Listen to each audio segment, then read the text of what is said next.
Hi and welcome to this week's episode of the DW podcast. Unless you've been hiding behind a rock, I think you'll probably know that there's a general election coming up in just over a month's time. Yeah. Maybe by the time this goes out, just under a month. So I am joined by the Labour Party candidate in Motherwell and Wishaw, Angela Feeney. Thanks very much for coming on, Angela. Thanks for inviting me. Thank you. So I think anyone that's watched this podcast before might know that I'd previously done one with the current MP, Marion Fellows, and our colleague Mary Black. We kind of spoke about how she got into politics and, you know, her reasons for standing. So I thought it'd be a good idea to get yourself on and have a chat, you know, and you can tell people that are watching, maybe from Motherwell and Wishaw and certain parts of Bells Hill, why they should vote for yourself. Great. So a wee bit about you. Tell us a bit about yourself, what you do, why you get into politics. Why I get into politics? Yeah. I was brought up in Bells Hill under a Thatcher government.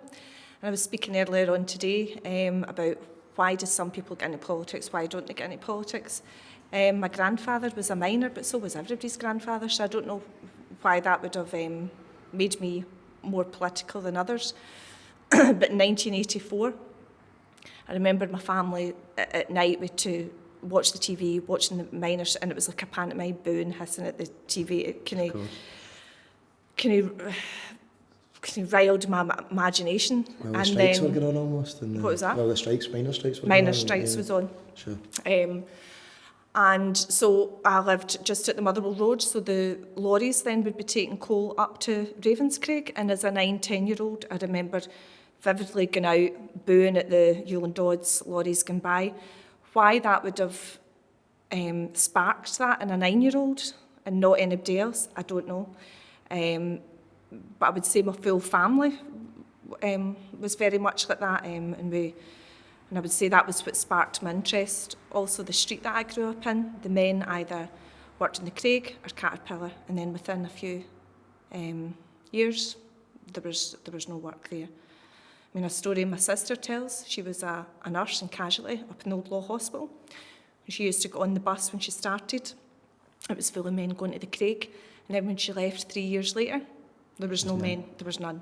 So stories like that, a kind of injustice, it kind of inspired me to and I think get involved. The stories are stories that, you know, people living in this area, there'll be so many people that have similar stories and they'll be able to resonate with them. Yeah, absolutely. I mean, I can remember looking out at night and you would see the red sky, you would hear the clang of Ravenscraig. It was inbred in us, it was just part of us. And I suppose back then, you know, this area was a Labour heartland, you know, I suppose to some extent you could still argue that it is, but it was very much a very industrialised place, you know, there was lots of people, nearly everyone was in a trade union, and I'd say the majority of people were in the Labour Party, so maybe that's where it came from. I mean, I'm a proud trade unionist, I'm a member of Unison Health, and I've got an affiliation with Unite, who's been a great help to me.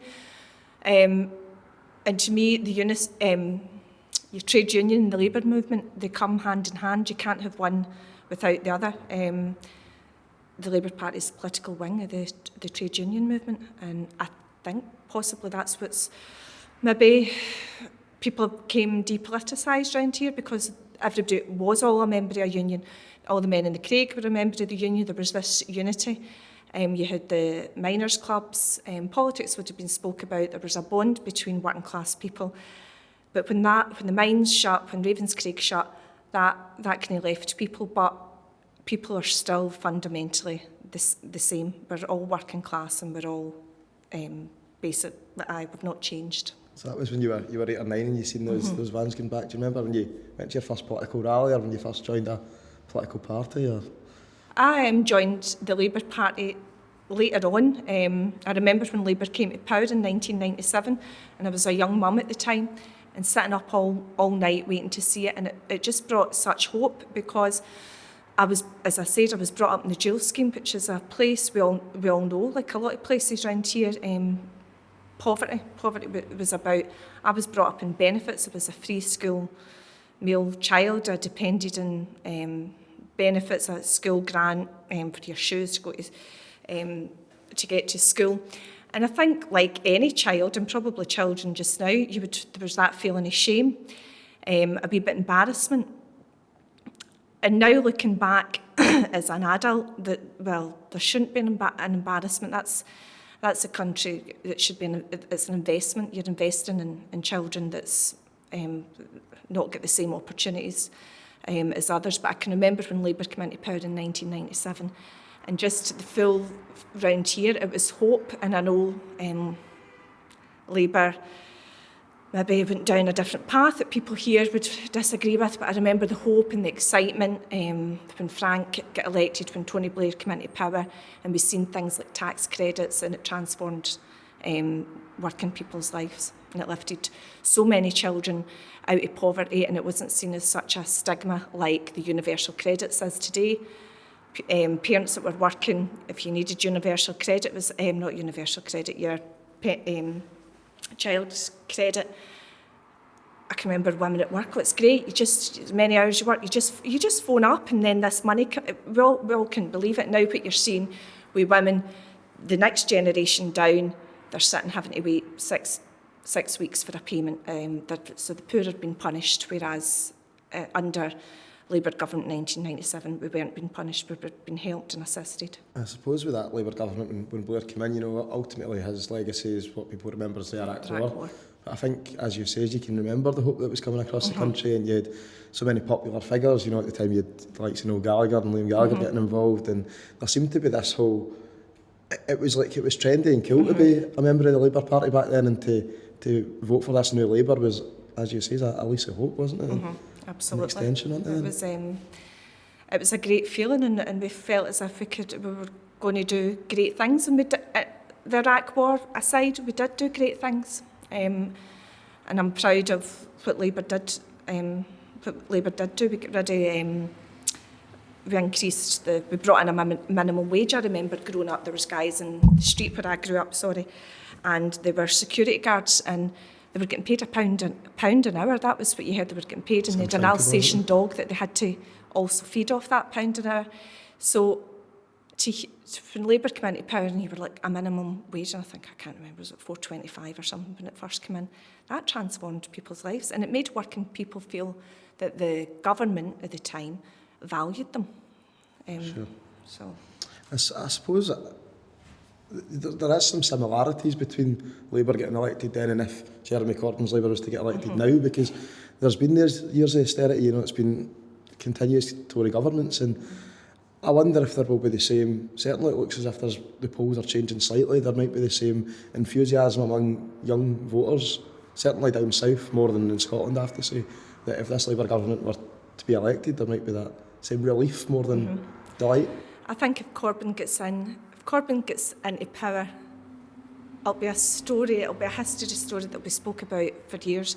I was part of Corbyn's campaign to get him elected. We couldn't even get him on the ballot paper. There was a group of us, trade unionists, people at the left of the party that met up in Glasgow. He wasn't even on the ballot paper, and we were texting. I remember Sadiq Khan tweeting, just nominate, get him on the ballot paper, get him on the ballot paper. Sadiq Khan might think, well, I wish I hadn't got him on it, but he got on the ballot paper. We weren't expecting Corbyn to win. We sat there and thought the left needs a voice, and we want to just open up the debate. We want to open up the debate and make sure that the left of the party has got a voice. And what happens when people get a voice? This is what happens. And in 2017, that snap election, we were given no chance. I was given no chance in this seat, and there's only 318 votes in it. I believe if we'd another week, another run at it, because the tide had started to change, we would have had a Corbyn government, and it would have changed working people's lives. It would be unimaginable, the things we're talking about. This is a real chance in a lifetime. It's going to just transform. We're talking about, I've spoke earlier about universal credit. I'm passionate. Poverty, having experienced poverty, and that doesn't make me unique around here. Most people, I was champing doors today, most people down here experience poverty at one point, or somebody in their family has. And let's face it, most of us are a paycheck away from having to depend on benefits at a time. And to see the cruelty what the Tory government has done with universal credit, leaving people 6 weeks. 6 weeks. This is people what my friend would say, don't have a good back door. They've not got parents to go to and ask for money. They've not got a wee bit savings. They're sitting for 6 weeks with nothing. And I don't understand how the Tories people can't understand when people say they've got nothing. They've got nothing. It's a choice between heating or eating. Parents are going starving to make sure their kids are fed. There's, in this area, 25% of children are living in poverty. And these same children are getting left. I could weep at getting left to wait up to 6 weeks for a payment. And the relief these families, particularly single parent families, if Corbyn gets elected, it'll be an instant weight off their shoulder. So you mentioned there that obviously you stood in the last general election here back in 2017 and there was only 316 votes in it. 18. 318? 18, Sorry, that extra two there. No. So 318 votes in it the last time round, and when you look at the election before that, it was in 2015 and it was a landslide here for the SNP across the whole of Scotland. Do you think it was Corbyn getting elected in 2017 that narrowed that gap? Obviously yourself included would have played a massive part in your campaign on the doorsteps, but do you think that the Labour vote, and certainly Motherwell and Wishaw, was getting closer to the SNP again, partly because of Jeremy Corbyn, partly because of the manifesto that they produced at that time? The manifesto was a manifesto that anybody should be proud to stand. I was immensely proud to stand on a platform. The manifesto was, to me, like the 1945 Labour government after the war. We managed to build, we were with no money. We'd been in a war, we'd managed to build council houses, we brought the NHS. This is real socialist values, and this, the Corbyn kind of bounce, people could see that this is what we were offering again. And I think round here people are lean to the left, and they're going to be attracted to policies that help the working class and help each other and help people that are in the kind of your professions like nurses, teachers, your public sector workers. People are going to be attracted to people that understand that. And when there's candidates going forward that come from backgrounds of working in the NHS, where they've been trade union reps, that's going to attract voters. And I think that must be something, that really, really hits home with people on the doorsteps as well. You touched on it yourself there. You work for the NHS, and I suppose when people can see a part of themselves in the person that's standing, rather than someone being brought in from another area that they don't know that's a political careerist or so, there must be a real element of belief in that could be me up there. Yeah. And I think the Labour Party, it's a party that represents workers, the ordinary people. The Tories are never going to represent people around here.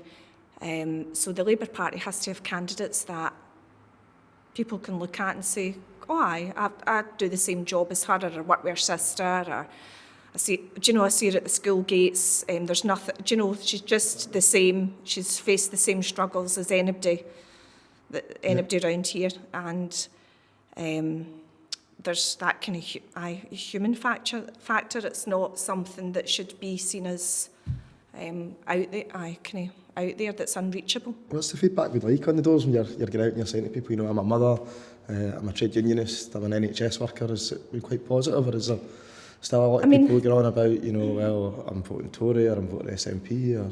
Make no bones about it, this is going to be a hard election. Every single vote is going to be hard fought with. It's between myself and the SNP. When you're going in the doors, people are scunnered. They're fed up with Brexit. They're fed up with referendums. There's quite, I don't know where to go with this. But when you start speaking to them, what is your concerns? We were at a door today up in Carfin, and a mother was at breaking point. Her child depends. The schooling system, her child's got special needs, and she says that they're the first family that austerity's really hit on. So it's not your elite that austerity's punished, it's people round about here. So, and I think when people like myself will say, well, I get it, but public sector, worker, understand, I see it every day, people can relate to you. Sure. And I suppose just to hark back to something you said earlier, you were part of the first group to get Jeremy Corbyn on the ballot paper, and I think if you listen to a lot of the press, certainly the right-wing media at present, Jeremy Corbyn is the devil, he's very much in the public eye, and in any foot he puts wrong, they slate him for days. What is it that appeals to you about Jeremy Corbyn, and what do you think that his Labour government could bring to Motherwell and Wishaw? Look, Jeremy Corbyn, people either love him or hate him. To me, what I've seen of him is a kind man. And you've met him many a time as well, haven't you? I've met him many times. He's very supportive. He's supportive of working people getting to be representing their community. There's, as what he said during the week, people like him weren't born to rule. And I think, the right-wing media, it wouldn't matter who Labour put up. Labour had Ed Miliband up, was all suited and booted. They didn't like him either. What was it, that character out of, I can't remember, what was that, the weekly puppet thing that comes on it, Wallace and Gromit, right? That was what they thing with him. So then they done him for eating a bacon sandwich. It wouldn't matter who Labour put up, they're going to get slated. Yeah. And Corbyn's strong enough, he's took it. A lot of weaker people would have says, nah, I can't. So to me, that's a mark of a leader. There's been a lot of comments saying that he's not a leader, but I think personally, without going too much into my politics, because we're here to talk about you, I don't expect my politicians to be someone that can stand up and talk in front of a crowd. I would rather that they had a backbone in terms of the policies that they believed in, they were going to deliver them, and it was going to deliver change for that area. But I think there's a lot put on your elected politicians now to be able to stand up and talking to people, and almost be a public speaker rather than a policy deliverer. Does that make sense? I mean, he's not got the slick look of a Blair or whatever, right? He's not got that. But he's got a very, very kind heart, and I know that it worries him, and he really wants to. He really just wants to make life better. I know that the poverty is his, the eradication of poverty is what's keeping him going, because he could have walked. I mean, he could have walked away plenty of times, but he hasn't. So he's there for, the bigger picture. What would you say? Because often when I talk about the Labour Party or the SNP, I've got a lot of friends that would say to me, Jeremy Corbyn is, he's friends with the enemies of Britain. How do you combat that? Because it's a question that I sometimes don't know the answer to myself. With the enemies of Britain, are you meaning the IRA talk that's you get that a lot in the west of Scotland. You also get, Hezbollah, Of course you do. To me, Jeremy Corbyn's a man of peace. I've seen what people put out. Peace had to happen in Northern Ireland.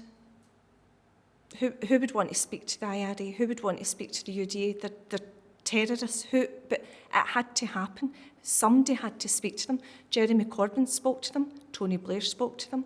Mo Molan, who has always put out the picture. She was the woman that brought peace to Northern Ireland. The Queen has moved on and has had her photo with McGuinness and with, with the Sinn Féin leader, Jerry Adams. If the Queen can do it, we have to move on. Sure. Peace. You're not going to get peace if you don't talk. And we've had the Good Friday Agreement that was brought in with the Labour government. That's like one of the, again, another proud moment that Labour did in the 1997 government that came in. It's a good answer, certainly. I think that's something that comes up quite a lot. As you'll know yourself, we're very much in a divided country at the moment. You've got the SNP saying that this general election is very much on delivering another mandate for an independence referendum. And being from Motherwell and Wishaw, and I've told people this myself, I wouldn't hide it, I voted for yes in the referendum back in 2014. I think I probably would again in the future, depending on what the landscape looked like. But I suppose for the Labour Party, you're trying to get voters from both sides of that divide at the moment. You're wanting to appeal to people who voted yes in the last referendum that would see themselves more as a Labour voter, but I suppose you're also wanting to get people to vote for you that voted no the last time as well. People ask me that question quite often, I wouldn't class myself, I mean, I've been called a union, I've been called an I've been called, right? I'm not a unionist or a nationalist, and I would say again, I'm an internationalist. And I've had people roll their eyes when I give that, right, all right, is that the answer you're given? And I think referendums, you know, it did divide the country. It did, families argued over it. People did become very divided. But I don't think anybody in Motherwell and Wishaw voted for kind of strong. I think there was an element of people that voted no because they genuinely had solidarity for people in Liverpool, Newcastle. To me, people's vote came from a vote of unity. And when people voted no, they voted because they cared. They knew people in Liverpool were facing the same problems they were facing. They knew people in Newcastle. The single mother was facing the exact same brutality given out by the Tories to them. And the people that voted yes in this constituency, they weren't doing it, there will have been some, but they weren't doing it for this tartan nationalism. They were doing it because they believed in socialism, they believed in self-determination, and actually the two sides don't differ that much because the same goals, the same views are the same. It's just a different way of how we get about it. This election isn't about independence, it's not about Brexit. The Tories and the SNP would like you to believe that. To me, this election is about eradicating poverty. It's given people from Liverpool, Newcastle, Edinburgh, Glasgow, Motherwell, Wishaw the chance of transformation. It's given them the chance to give the kids, the quarter of children that are living around here in poverty, the chance, the opportunity. And for us to cloud it now with, is it a mandate for independence, or is it, do you know, it's taking away from the real issues. And I would hope that it's a bit more the bread and butter issues of what people come to my surgery about, and what they're coming to my surgery about, my council surgery about, is about they're behind in their rent, their universal credit payment hasn't come in, can I get help filling in, do you know, their forum, their children are really struggling, they can't, right? So it's about those things. Nobody in the door says to me anything about Brexit or about, are you a nationalist or a unionist? I suppose for those people that would traditionally vote SNP in the last two elections, and you know they've got their heart set on independence, and they would say if we return Labour MPs rather than SNP MPs, that takes independence off the table for another generation or so. What do you say to them? I would say back to it, this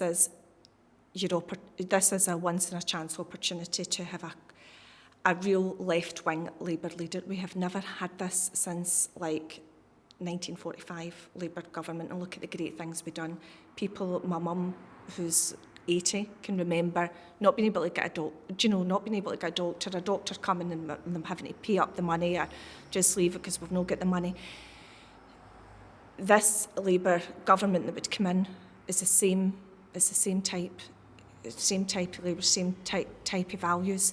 And I would like to think that when people seen what Labour was offering them, why would they want independence? Because they would say, well, this is exactly what we're wanting. We're wanting is all our lives to get improved, and we can see the difference that this government's given us. Yeah. So you mentioned that you're a councillor, so you're a councillor in Wishaw. Yeah. At the moment, how's that going? Do you enjoy it? It's hard work. I enjoy the helping people. I enjoy my surgery work and my casework. Yep. Aye.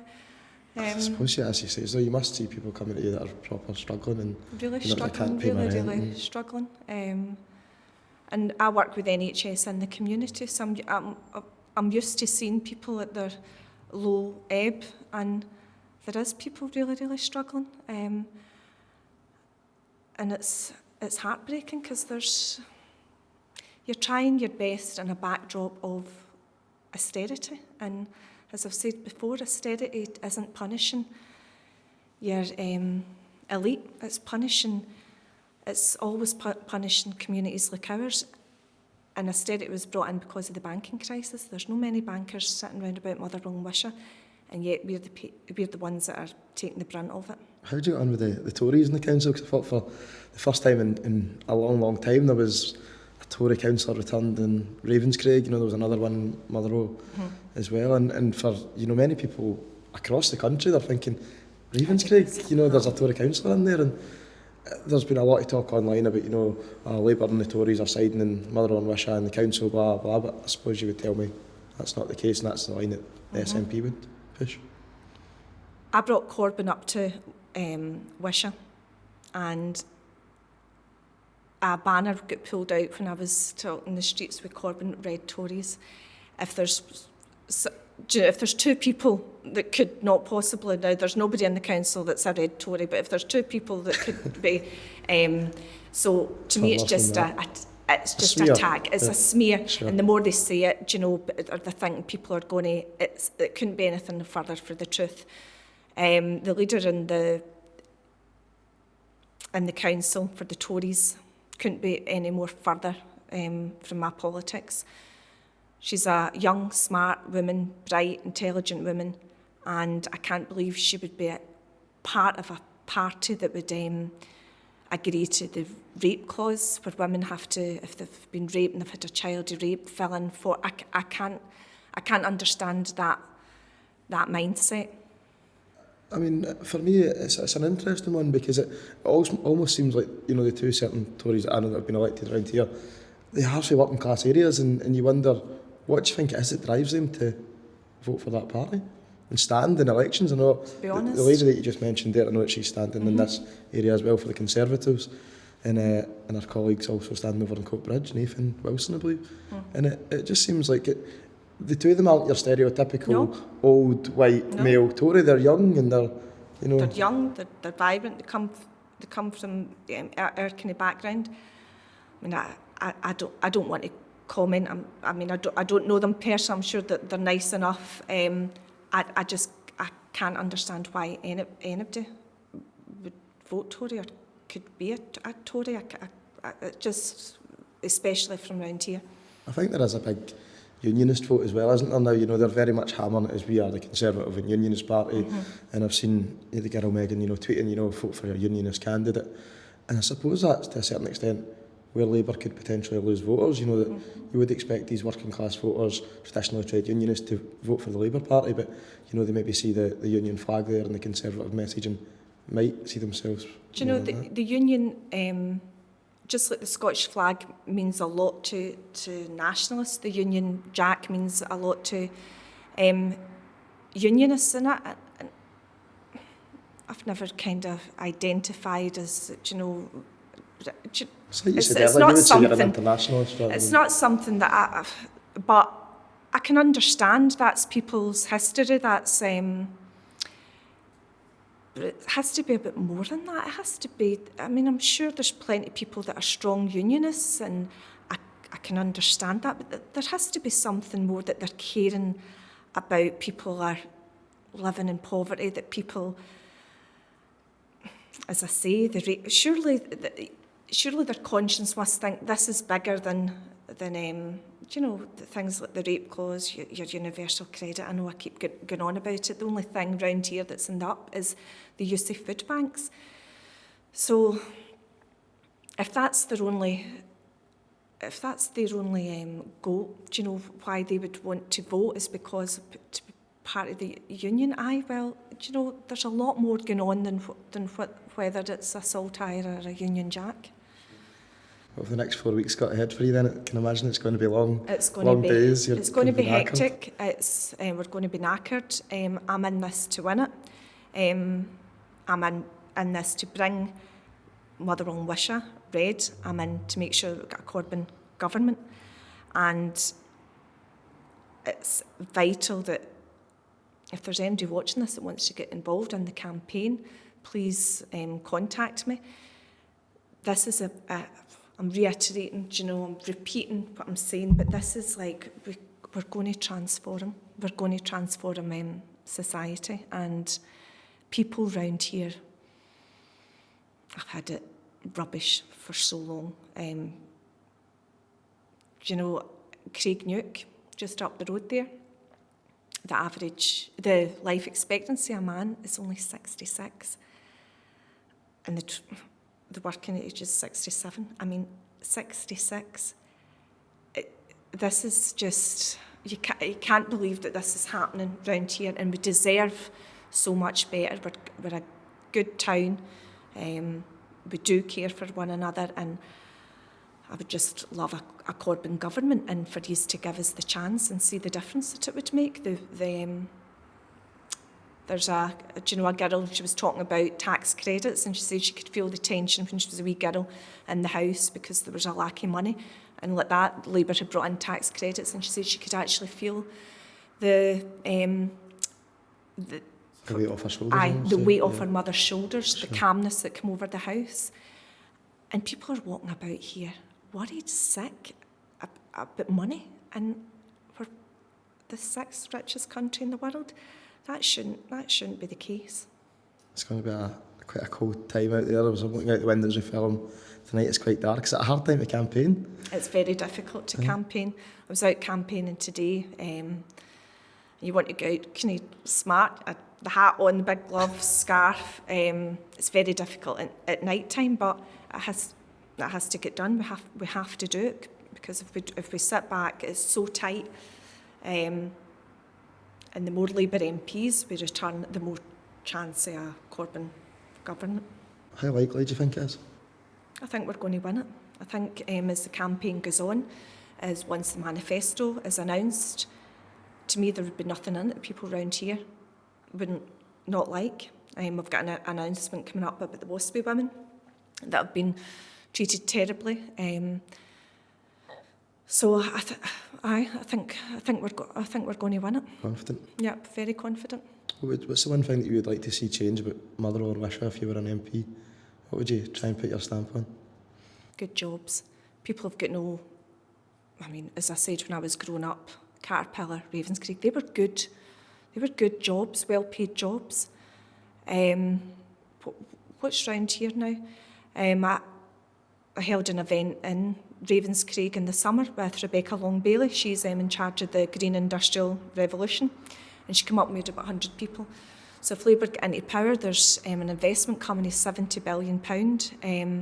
We'll be building council homes, we'll be employing people, and it'll be part of the Green Industrial Revolution. And it'll be your solar panels, the infrastructure is there for the bus and the rail to come into power, but it's given people good jobs, no these 0-hour contracts where you're turning up. I mean, I had a guy out campaigning with me the day. I could be out, but I don't know, I'll need to wait and see if I get a shift. How can anybody plan their life, get a mortgage, go on holiday, pay rent on that? And he'd said he'd only had like one shift in the past couple of weeks. How can you? And every time he takes a shift, he'll be knocked off his benefits, and then he'd need to reapply, and then he's waiting 6 weeks. So elected, and to be able to say there's no 0-hour contracts, you'll know what your hours are. You'll have a £10 minimum wage. It'll be good jobs, good investment. And I know what the Tory, where's all this money coming for? Well, they've got their magic tree for the DUP, they've got their magic tree, do you know if any wars were coming up? So let's have the magic tree shake some money around about Motherwell and Wishaw. Thanks very much, Angela. Okay. Thanks for having us on. I hope you enjoyed that. If you want to hear anything else from Angela, we'll put all our links in the description below. You can follow her on Instagram, Twitter, Facebook, all the usual places. We're going to be holding the hustings as well if you're local to Motherwell and Wishaw on Wednesday, the 27th of November, and that's going to be in the Glow Centre. I think it's going to be free entry or a couple of quid donation just to cover the costs, and hopefully we'll have all the election candidates there on the evening as well. If this is your first time you've tuned in, please go back and watch some older ones, and thanks very much for watching again. Cheers. Jeremy, it's from the DW podcast. We've recently recorded a podcast with Motherwell and Wishaw candidate Angela Feeney, for Labour of course, and we were wondering why you think that the people of Motherwell and Wishaw should vote for Angela Feeney. There's only 318 votes in it. What would you tell the people from that area? Vote for Angela Feeney. She's a Labour candidate that will bring about the end of austerity across the whole of the UK, that will end universal credit and will help a Labour government to deliver the 70 billion of investment that is so crucial for the whole of Scotland.